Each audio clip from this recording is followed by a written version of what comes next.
Sanction pénale conditionne la pleine effectivité de la loi du 12 mars 2014 portant prévention et répression de la corruption. Donc d'entrée de jeu, si on dit sanction pénale, cela sous-entend qu'il y a d'autres sanctions qui ne sont pas pénales. Il faut faire la différence entre sanctions et pénales et les autres sanctions. D'une manière générale, sanction, c'est une mesure répressive infligée par une autorité pour l'inexécution d'un ordre, l'inobservation d'un règlement, d'une loi. Prendre des sanctions, par exemple, contre des grévistes. Alors que si nous parlons de sanctions pénales, pénal, c'est un substantif dérivé de peine. Poena, poenae, ça vient du latin poena, poenae, douleur, souffrance, peine. En fait, la sanction pénale, ce sont des condamnations et peines qui regroupent les différentes sanctions prononcées par le juge ou les forces de l'ordre à l'encontre des auteurs d'infractions. Elles sont prévues par la loi et leur sévérité est proportionnelle à la gravité de l'acte puni. En fait, dans le temps, le juge était à la fois juge et créateur de la norme, créateur de la règle de droit. Il a fallu l'intervention de César Beccaria dans ses traités des délits et des peines pour dire ah non, on ne peut pas être à la fois juge et créateur de la règle de droit. Donc là, on est à deux doigts de l'injustice. Donc c'est la raison pour laquelle il avait proposé des textes qui permettent à l'individu, même avant de commettre son infraction, d'évaluer la peine encourue.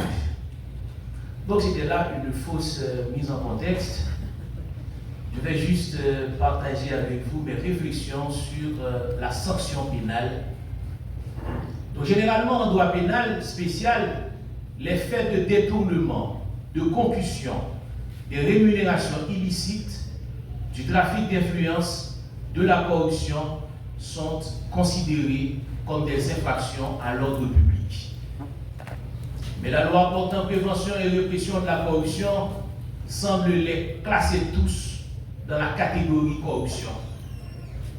Donc faisant de cette dernière une catégorie particulière d'infractions criminelles, au même titre que les infractions contre les personnes, infractions contre les biens.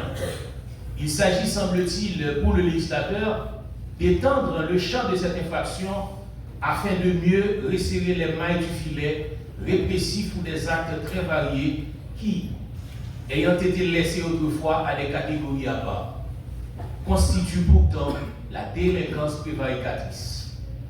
Ce qui prouve la volonté du législateur de placer la lutte contre la corruption dans le sillage de l'archétype criminologique renvoyant aux éléments axiologiques que sont la foi publique et le crédit public. Cela étant dit, il faut comprendre que l'infraction de corruption se retrouve prioritairement dans les lieux de pouvoir, d'autorité et de position dominante. Ce qui fait que cette infraction revêt un caractère systémique qui rend plus difficile le combat à son éradication ou même à sa contagion systémique puisqu'elle affecte aujourd'hui l'ensemble des structures et s'impose comme le mode privilégié de gouvernance du pays. Et c'est à partir de cette grille qu'on peut analyser la répression de cette incrimination qui est organisée en amont et en aval. D'abord dans la variété des actes de corruption. La loi portant prévention et répression de la corruption énumère un éventail très large d'actes constituant l'infraction de corruption. Il s'agit de la concussion, de l'enrichissement illicite, du blanchiment du produit du crime, du détournement de biens publics, de l'abus de fonction, du versement de pots de vin, du paiement de commissions illicites, du trafic d'influence, article 5. Et la loi punit tant la sollicitation que l'acceptation par un fonctionnaire ou tout autre agent public d'un don ou d'une promesse pour faire s'abstenir de faire un acte de ses fonctions ou de son emploi. On parle parfois de corruption passive, mais la corruption passive est très liée, même si les deux sont constitués séparément, à la corruption active, puisque très souvent, il y a un citoyen qui recourt à des moyens illicites pour obtenir soit l'accomplissement ou l'abstention d'un acte, soit des faveurs ou des avantages quelconques. Cette tendance de corruption active est à tous les niveaux de la société. Une simple observation de la situation lors de l'affluence de demandes de passeport à l'occasion du programme T-Biden en donne une idée claire. Donc, dans cet exemple, l'acte de corruption est caractérisé même s'il s'agit de dons, récompense ou de promesses de dons pour faire un acte juste.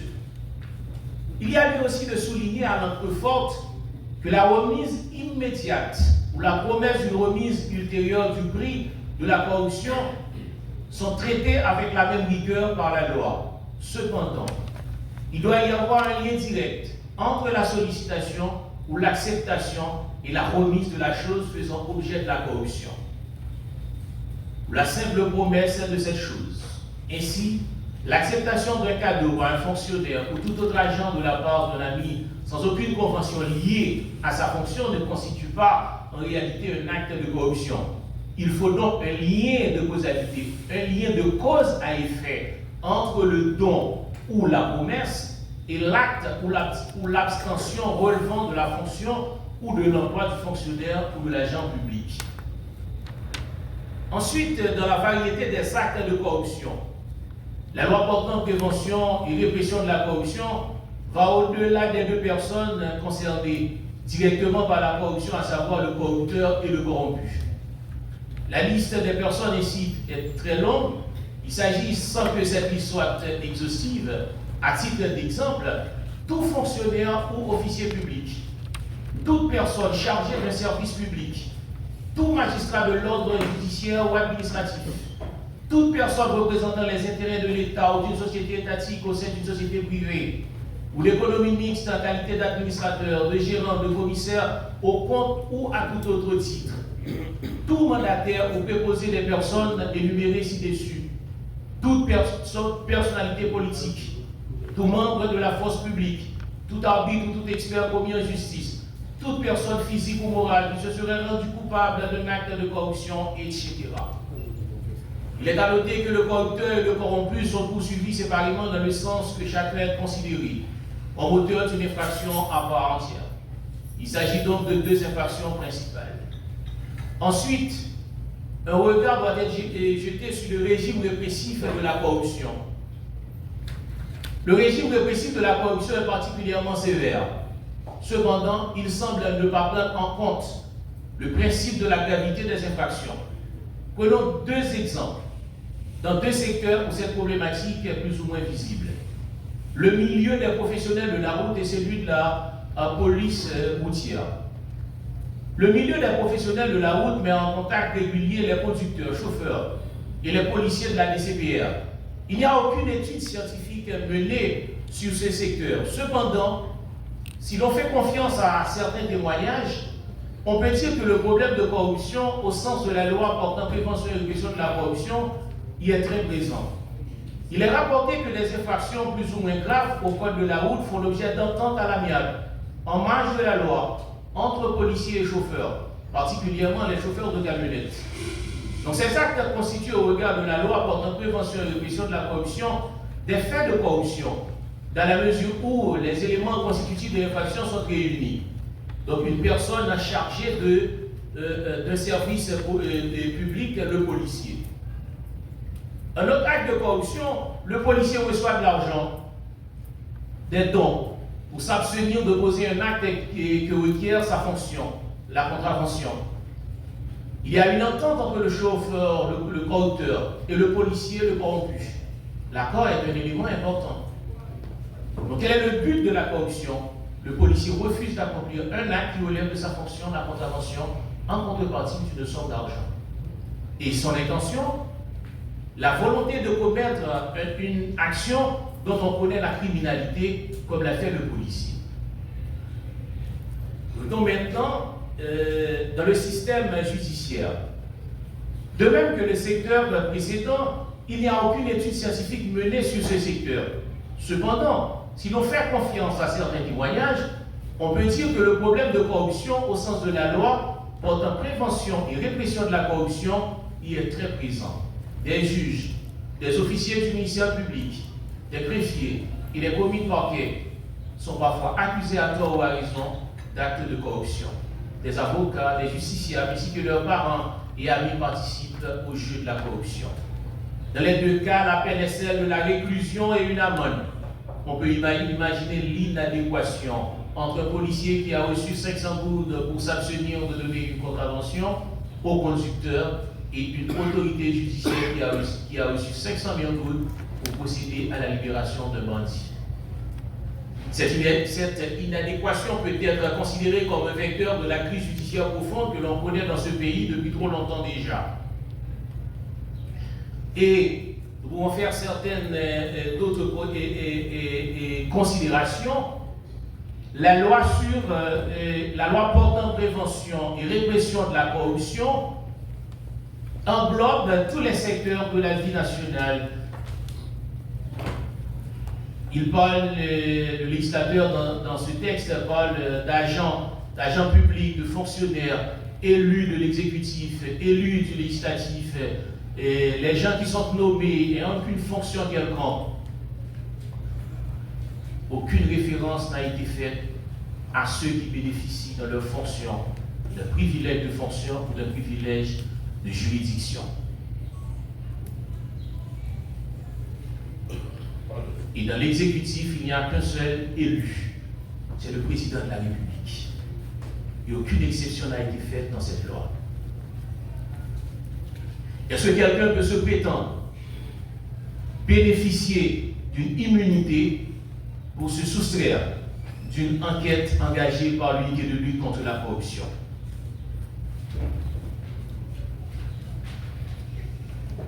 Donc, j'aimerais bien qu'un juriste malgré puisse me montrer ce mécanisme qui fait échapper un élu local ou national du corps législatif ou de l'exécutif qui peut donc brandir son immunité pour se soustraire d'une enquête de l'unité de lutte contre la corruption.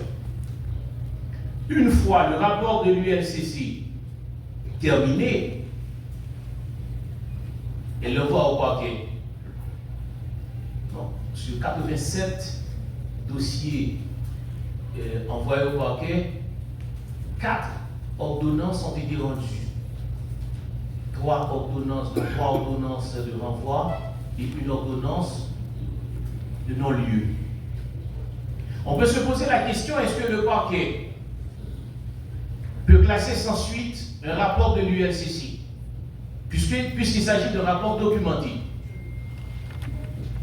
Pourquoi le commissaire du gouvernement peut faire jouer le mécanisme, le principe de l'opportunité de la poursuite?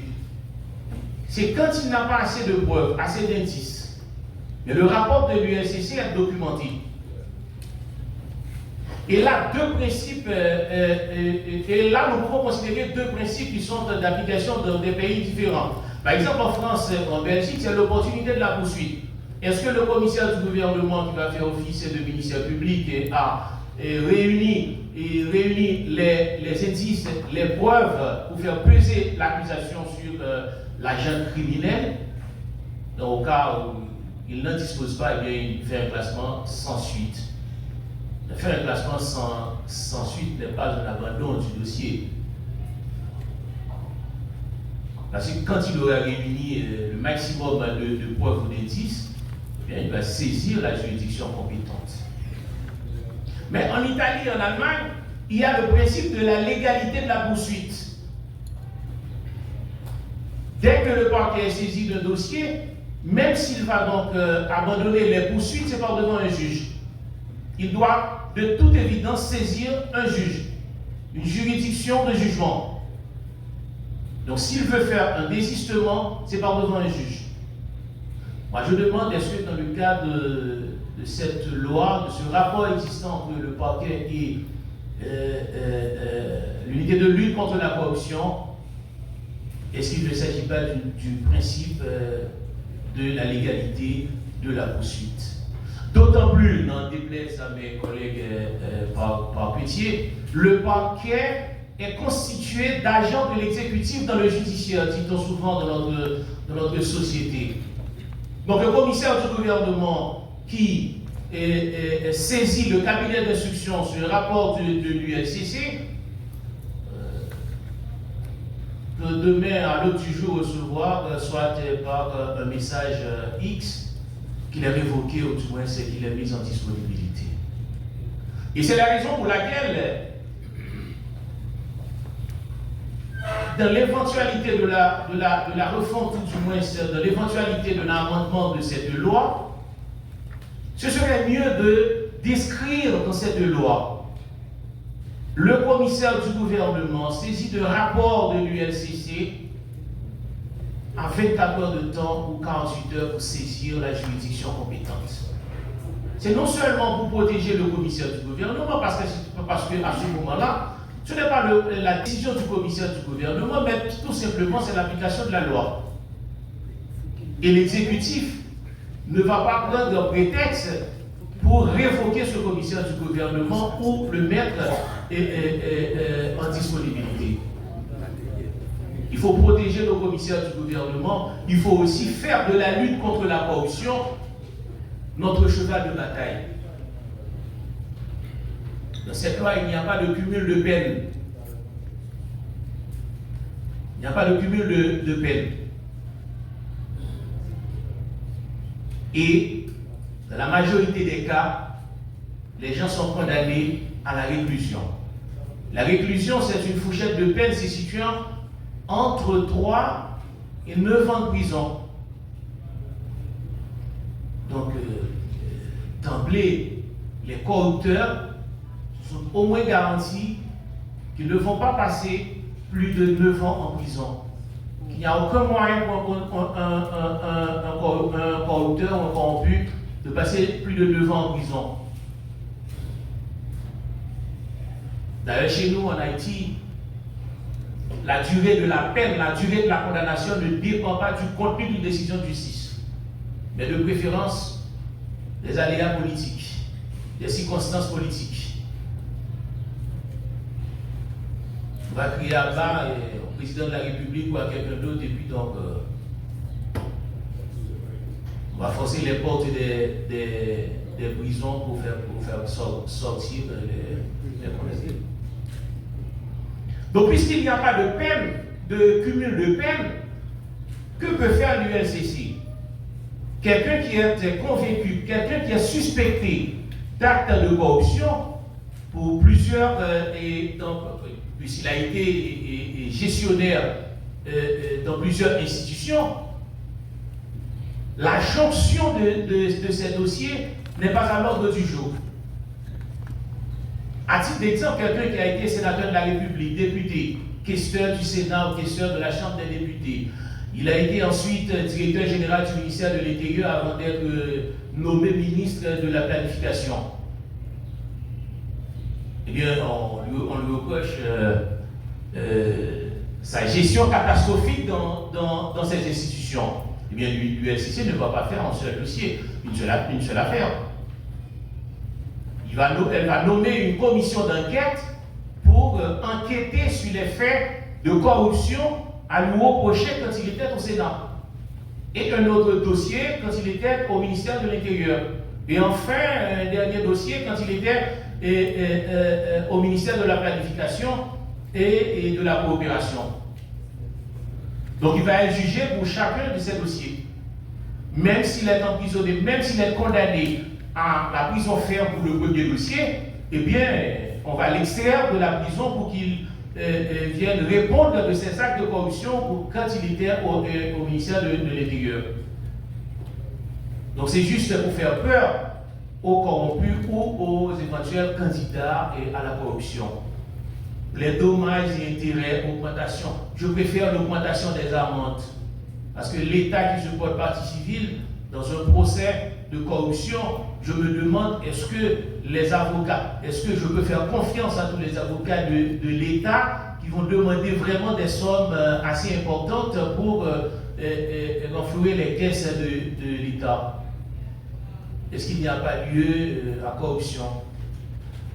D'autant plus que le premier juge est le souverain appréciateur des faits. Donc, puisqu'il est souverain appréciateur des faits, même si vous exercez un pouvoir en cassation, les sages de la cour de casse vous répondront que le premier juge, puisque c'est lui qui avait entendu les faits, il est le seul à pouvoir fixer le montant des dommages et intérêts. Donc, ils ne vont pas casser cette décision. Il y a certains qui refusent de se présenter devant une commission d'enquête de l'ULCC.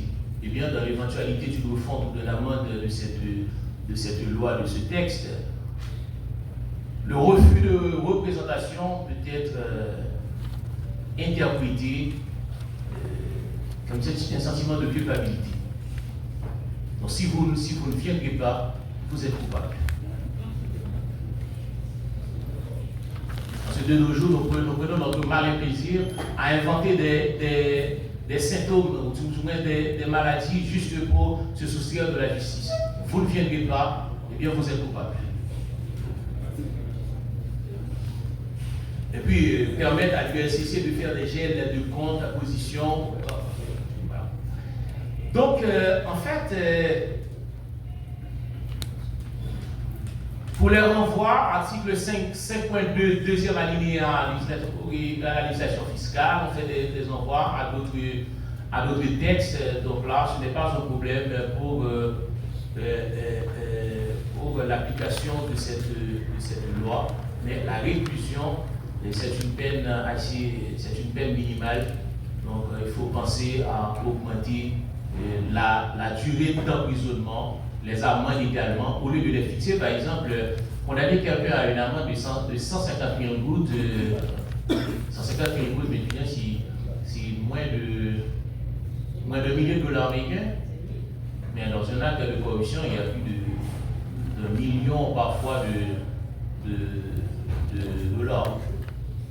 On peut fixer les amendes par pourcentage par rapport au montant. Bon, j'avais préparé 2 documents, malheureusement, je suis dire que seul. Donc, en guise de conclusion, je dois vous dire, mesdames, mesdemoiselles et messieurs, que la loi portant prévention et répression de la corruption paraît, peut-on dire, incomplète. D'autant que le droit pénal, économique et des affaires n'est pas suffisamment développé en Haïti. En plus de l'inadéquation dans les sanctions, il n'existe aucune règle particulière en matière de droit pénal et de procédure pénale dans la dite loi, excepté la prescription de l'infraction criminelle qui est passée de 10 ans à 20 ans.